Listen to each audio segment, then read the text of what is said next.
लोकसभा चुनावों से पहले प्रधानमंत्री नरेंद्र मोदी धुआंधार चुनाव प्रचार में जुटे हुए हैं।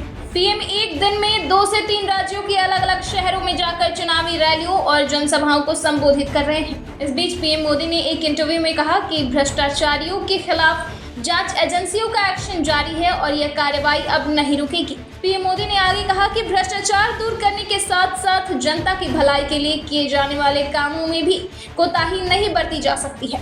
प्रधानमंत्री ने कहा कि 2014 में जब बीजेपी सत्ता में आई तो कई स्तरों पर भ्रष्टाचार के खिलाफ लड़ाई की शुरुआत की गई। उन्होंने कहा कि हमने 10 करोड़ से ज्यादा ऐसे फर्जी लाभार्थियों को कागजों से निकालकर बाहर फेंक दिया, जिसके कारण 3.25 लाख करोड़ रुपए गलत हाथों में जाने से बच गए।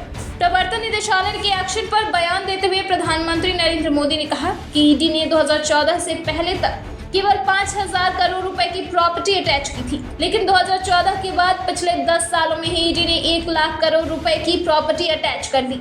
2014 से पहले ईडी ने महज 34 लाख रुपए ही जब्त किए थे, लेकिन इस सरकार में यह आंकड़ा 2200 करोड़ रुपए पहुंच गया।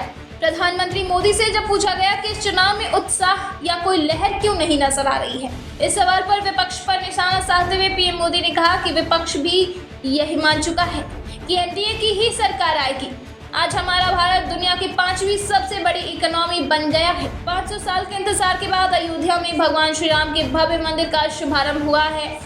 कश्मीर से आर्टिकल 370 की बेड़ियों को आजाद कर दिया गया है। ब्यूरो रिपोर्ट, दिल्ली समाचार।